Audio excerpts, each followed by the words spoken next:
ہمارے گھر میں جیسے ہی محرم الحرام کا مہینہ شروع ہوتا تھا، پورا گھر سوگواری کے ماحول میں ڈوب جاتا تھا۔ بچے بڑے بزرگ سبھی سیاہ لباس پہنا کرتے تھے۔ ہم چارپائیوں کو الٹا کر دیتے تھے، سادہ سے سادہ کھانا کھایا کرتے اور ہمارا وقت زیادہ تر آؤ بکا میں ہی گزرتا رہتا۔ میری دادی فوت ہو گئی تب ہم نے اس کی موت پر بھی اتنا شوق نہیں منایا تھا جتنا کہ محرم الحرام کے مہینے میں منایا جاتا تھا۔ میری دوستیں اکثر مجھ سے میرے فرقے کے بارے میں خرید کر سوال کیا کرتی تھی، مگر ان کے سوالوں کے بارے میں مجھے کچھ علم نہیں ہوتا تھا اور سبھی مجھے غنی میسنی کہتے ہوئے مجھ سے دور ہو جاتی تھی۔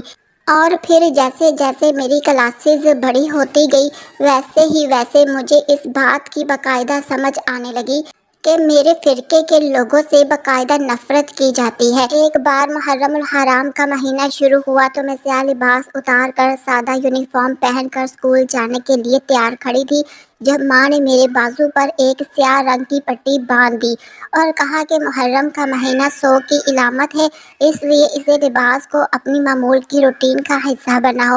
مجھے اپنی امی پر بے حد غصہ آیا تھا۔ میرے بازو پر بندھی ہوئی سیاہ پٹی صاف نظر آ رہی تھی اور جتنا میں اس بات سے بچنے کی کوشش کرتی تھی کہ کسی کو بھی میرے فرقے کے بارے میں پتہ نہ چلے، اتنا ہی سب کے سامنے سب ظاہر ہو جاتا تھا۔ امی نے مجھے اپنی قسم دی تھی اور کہا تھا کہ یہ پٹی میں ہرگز نہ اتاروں، اور میں نے ان کی قسم کو پورا کیا تھا، مگر اسکول کی لڑکیوں نے مل کر مجھے خوب تنگ کیا تھا۔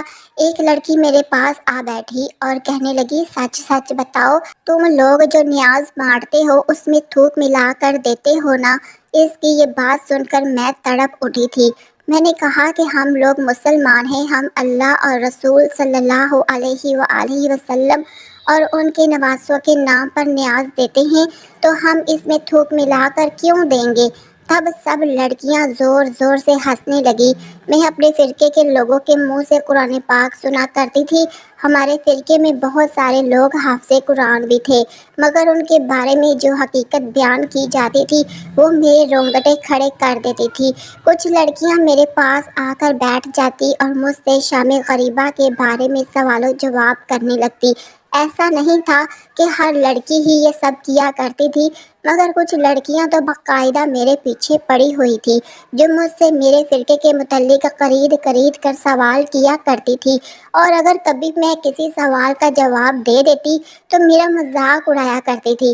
پھر ایک دن کچھ ایسی عجیب بات ہوئی کہ میں نے ان لڑکیوں کے ساتھ لڑائی کر لی، کیونکہ وہ میرے فرقے کو مسلسل تنقید کا نشانہ بنا رہی تھی اور اس کے متعلق ایسی باتیں کر رہی تھی جن کے بارے میں ہم خواب میں بھی نہیں سوچ سکتے تھے۔ ان کا کہنا تھا کہ شام غریبہ کو تمام مرد عورت ایک جگہ پر اکٹھے ہوتے ہیں اور پھر بتیاں بجھا کر گناہ کا کام کیا جاتا ہے، اور جس میں مرد کے جو بھی عورت لگتی ہے وہ اس کے ساتھ غلط کرتا ہے، بھلے ہی وہ عورت اس کی بہن ہو، بیٹی ہو، ماں ہو، اور پھر اس رات کے نتیجے میں پیدا ہونے والے بچے کو ذاکر کا نام دیا جاتا ہے۔ ہمارے فرقے کے بارے میں ایک بات یہ بھی مشہور تھی کہ ہم کبھی بھی حافظ قرآن نہیں بنتے، بلکہ ہمارے ذاکر ہی ہوتے ہیں جو ہمارے دین کو پھیلانے کا کام کرتے ہیں۔ ہمارے ذاکر تھے، مگر شام غریبہ والی بات کے بارے میں مجھے کچھ علم نہ تھا، نہ ہی میری عقل اس بات کو تسلیم کرتی تھی کہ ہمارے فرقے میں اتنا غلط کیا جاتا ہوگا۔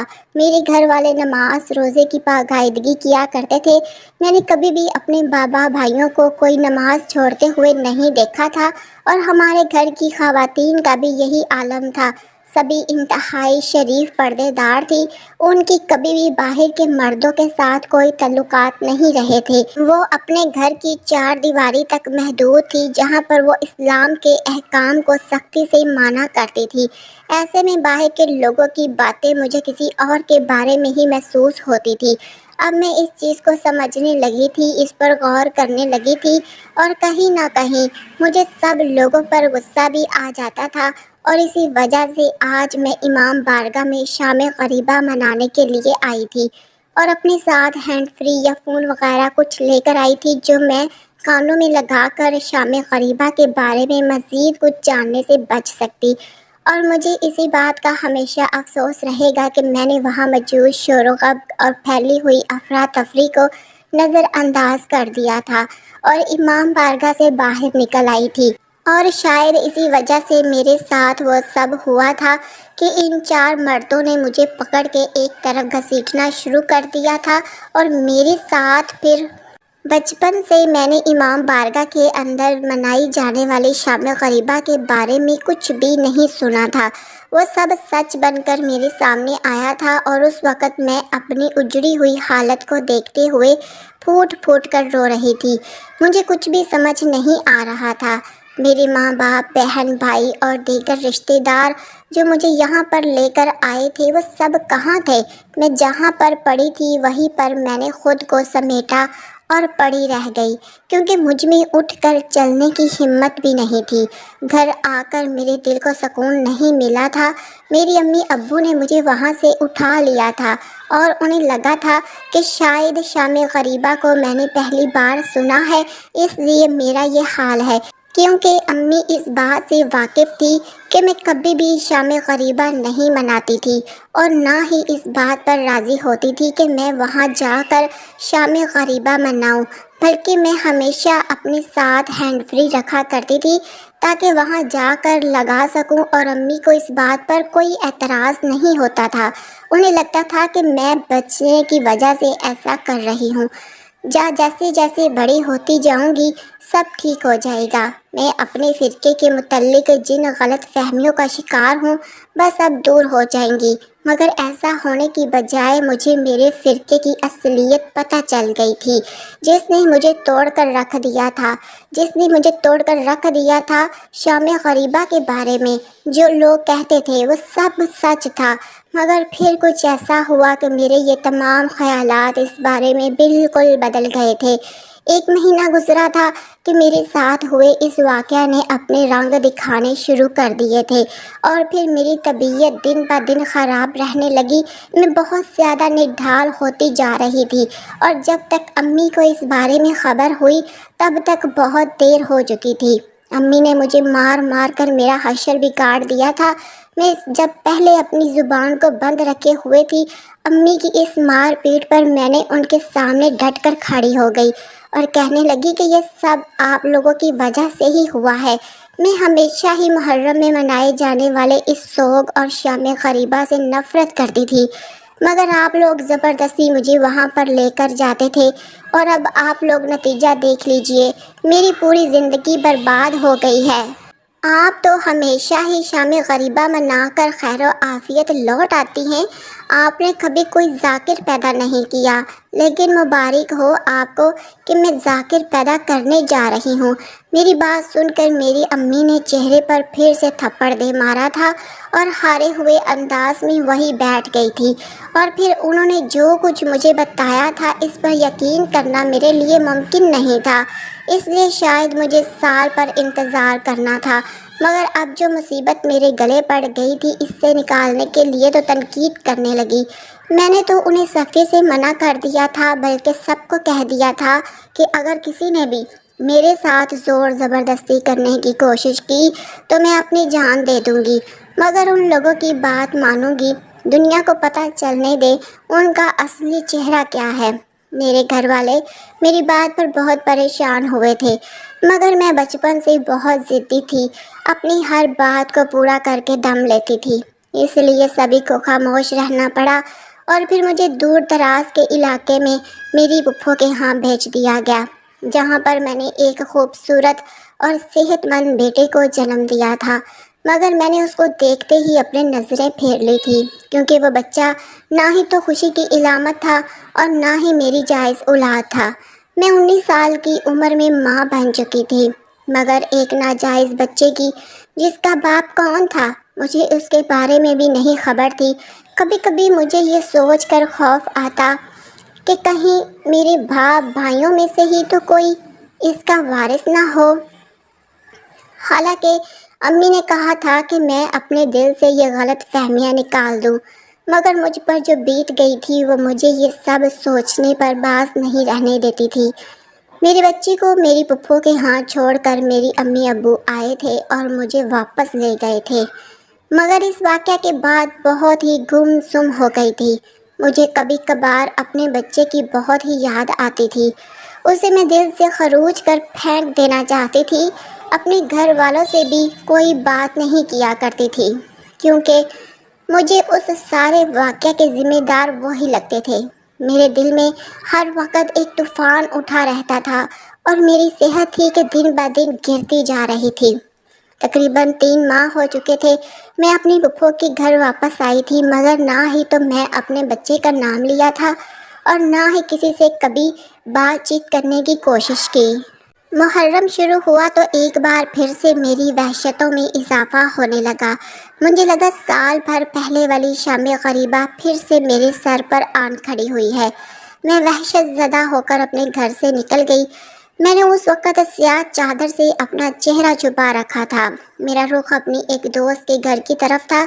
میں ان کے گھر بھی پہنچی، مگر دروازے پر دستک دیتے میرے ہاتھ رک گئے۔ ان کے گھر میں جو باتیں کی جا رہی تھی ان کے بعد مجھے یہی لگا تھا کہ میری وہاں کوئی جگہ نہیں ہوگی۔ میں چپ چاپ وہاں واپس اپنے گھر لوٹ آئی تھی اور ایک بار پھر سے میری آنکھوں سے آنسو بہنے لگے تھے۔ وہ لوگ کہہ رہے تھے کہ ہم لوگ ہمیشہ سے شیعہ لوگوں کو دیکھتے آ رہے ہیں، یہ لوگ تھوک نیاز میں ملا کر ہم سنیوں میں بانٹ دیتے ہیں، زیادہ تکبیروں والی نمازیں پڑھتے ہیں، ان کا کلمہ بھی انتہائی لمبا ہوتا ہے۔ ہم بھی مسلمان ہیں تو ہماری نمازیں اور عقائد میں اس قدر فرق کیوں ہے؟ ہم لوگ تو زندہ جاوید کا ماتم نہیں کرتے بلکہ خوشی سے نواسہ رسول صلی اللہ علیہ وسلم کے نام پر لنگر تقسیم کرتے ہیں، مگر شیعہ لوگ تو نواسہ رسول صلی اللہ علیہ وسلم کا ایسا سوگ مناتے ہیں کہ خدا بھی پناہ مانگے۔ شام غریبہ کو اسی سو کے نام پر اپنی بہنوں بیٹیوں کو لے جا کر ان کی رسوائی کا سامان بنتے ہیں۔ ان کی ہر ایک بات سچ تھی جو میرے دل پر نقش کر گئی، اور مجھے اپنے گھر والوں سے بھی شدید نفرت محسوس ہونے لگی تھی۔ پہلے تو میں اپنے فرقے سے پزل تھی، مگر اب مجھے میرے گھر والے بھی اچھے نہیں لگتے تھے۔ ایک شام میں اپنے گھر میں لیٹی ہوئی تھی جب امی نے آ کر مجھے جگایا اور کہا کہ ہم لوگ شام غریبہ منانے جا رہے ہیں، اٹھو تم بھی تیار ہو جاؤ اور ہمارے ساتھ چلو۔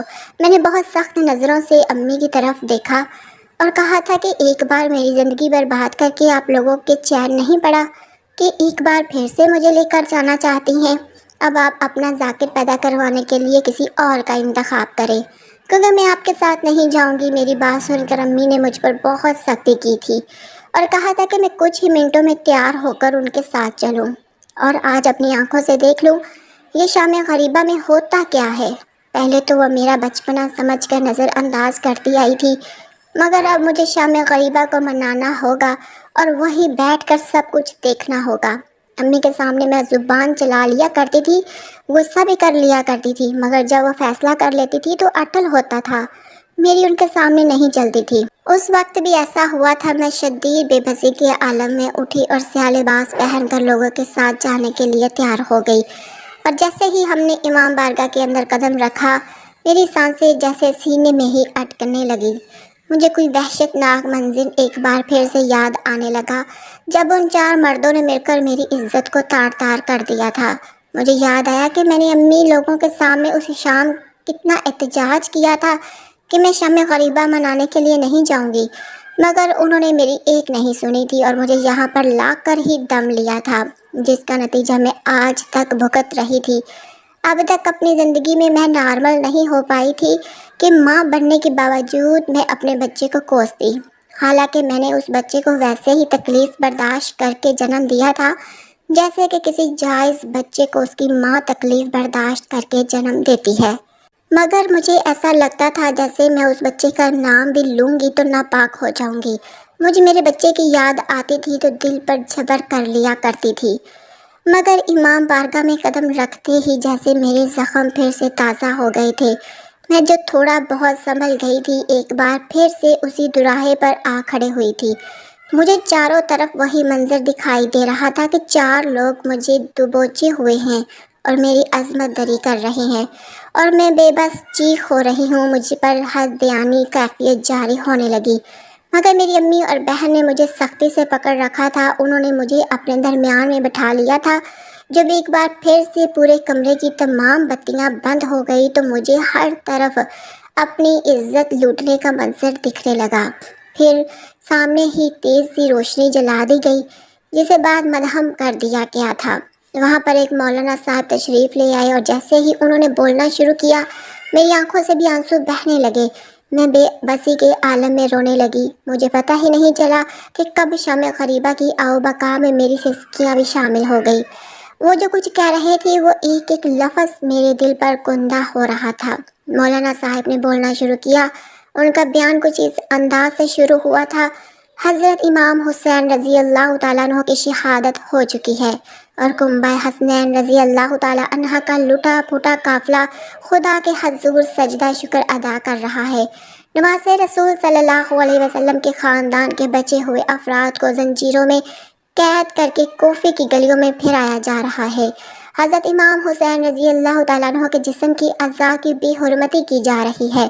انہیں بھی گرو کفن چھوڑ کر ان کے سر مبارک کو یزید کے دربار میں لے جانے کی تیاریاں کی جا رہی ہیں۔ مولانا صاحب رقت امیز انداز میں واقع کربلا کو بیان کر رہے تھے اور میری آنکھیں بھی نم ہوتی جا رہی تھی۔ پوری رات شہدائے کربلا کے بارے میں باتیں کی گئی تھی، ان کے غم اور اذیت کو بیان کیا گیا تھا، اور صبح جب میں گھر آئی تو اپنے ماں باپ سے بے حد شرمندہ تھی۔ میری امی نے کہا کہ تم اکیلی باہر صحن کی طرف نکل گئی جہاں پر کسی نے تمہیں اکیلے دیکھ کر تمہارا فائدہ اٹھا لیا اور تم نے لوگوں کی پھیلائی ہوئی باتوں کو سچ سمجھنا شروع کر دیا، جبکہ یہاں پر ایسا کچھ بھی نہیں ہوتا ہے۔